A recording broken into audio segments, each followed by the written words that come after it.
Dedicated to Eastern and Southern Kentucky, this is WYNT Mountain News at 11.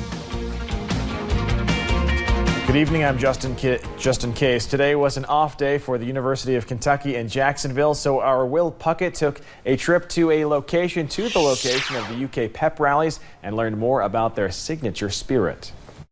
So just across the St. Johns River, over there, is a distillery called Manifest Distillery that's been here in Jacksonville since 2015. That is the location of the University of Kentucky Alumni Association's pep rallies before the Kentucky Games taking place here in Jacksonville this weekend. There, they distill many spirits, but one of their most populars is rye whiskey, a whiskey that has deep United States roots, even deeper than our beloved bourbon. We've actually been making rye whiskey in the United States much longer. Historically speaking, George Washington was once the largest producer of rye whiskey in the United States at Mount Vernon. Congress only declared bourbon as our national spirit back in 1964. So bourbon has quite a history here, but rye does as well. So when Big Blue Nation takes over Manifest Distillery for the second day this weekend, they'll be able to try rye whiskey. And keep in mind, all bourbon is whiskey, but not all whiskey is bourbon. Always drink responsibly. In Jacksonville, Will Puckett, WYMT Mountain News. A concerning new scam is making its rounds in Perry County, and one local woman wants you to know what it sounds like. Gail Muncie is a Hazard native who also serves on the Black Gold Committee. She's seen many scams in her life, but she says this was the most realistic one she's encountered. The caller claimed he was an attorney and that her grandson had been arrested. Muncie says her grandson was just traveling for a wedding, and some of the details he had were surprisingly plausible. You won't be out any money, said within 3 days after the judge rules, said you will get a check back from the courts. Muncie became suspicious when the man would not take her credit card number over the phone, instead insisting she go to Walmart and get gift cards. Police say this is a tactic used by scammers to make it harder for them to get caught. You've probably heard that the federal Black Lung Fund for minors or their widows is at risk. That's true, but it's also been in financial turmoil for quite some time. The fund has been deeply in debt for years. The tax on coal that funds it has remained at the same level since the 1980s. Experts at the Appalachian Citizens Law Center say an inability to act by the federal government cut those taxes in half. As of now, there is not really an answer for how to solve the problem. The solution is either those rates go back to a level that would sufficiently fund the trust fund, or taxpayers are going to be on the hook. The scary proposition for our clients is if taxpayers aren't going to be on the hook because the industry doesn't want to pay for the problems that they've caused, it could fall on our clients.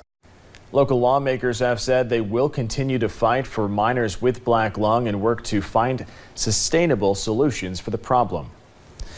A grand jury indicted a man in connection with a deadly Knox County stabbing. Police arrested Jeffrey Hammonds in February.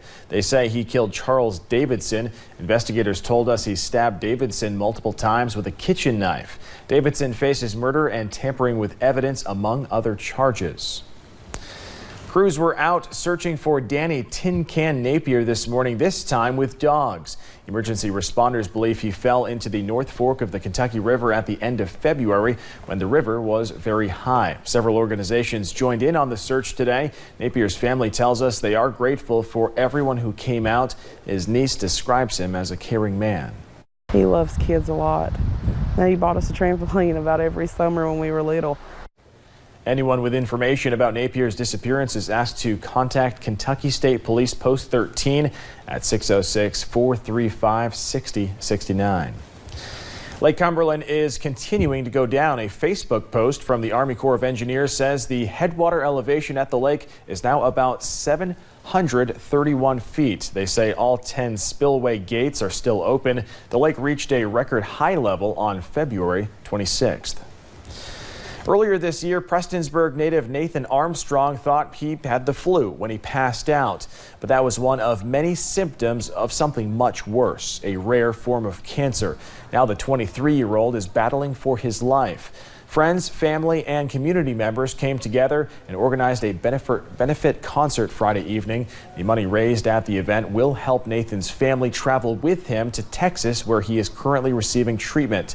Some volunteers with the church also made a prayer blanket just to make sure Nathan knows he is never forgotten. A huge need with prayers, with money, with support.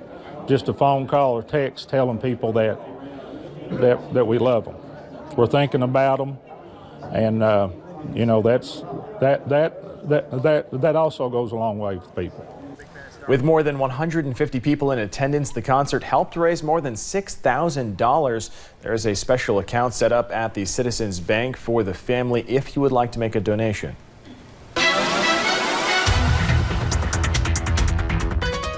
Overall, it's not been a bad day here in the mountains. Those temperatures a little bit below average. Usually we're near 60, tapped out near 55 in Jackson today, but those lows were pretty right on point. We're seeing those lows in the upper 30s across our area. Now, as we look at satellite and radar, you'll notice clearing, and we've seen that throughout the day. Not really a cloud in the sky, which is good news for tomorrow. Means more sunshine. Bad news for tonight means we're just a little bit cooler. Those temperatures already starting to drop into the upper 30s to lower 40s, continuing to drop throughout the overnight hours. We're also seeing those wind speeds calm down a little bit. If you noticed earlier, they're about 15 to 20 miles per hour, still from the northwest, so that means it's going to be bringing those cooler temperatures throughout the overnight hours. You'll notice by the time we get to Saturday morning, most of us into those lower 30s, maybe some spots into the upper 20s. Definitely a chilly morning, but good news is we warm up into about the mid 50s for all of eastern Kentucky, maybe some spots closer to the upper 50s, and we see an even bigger warm up as we head into your Sunday.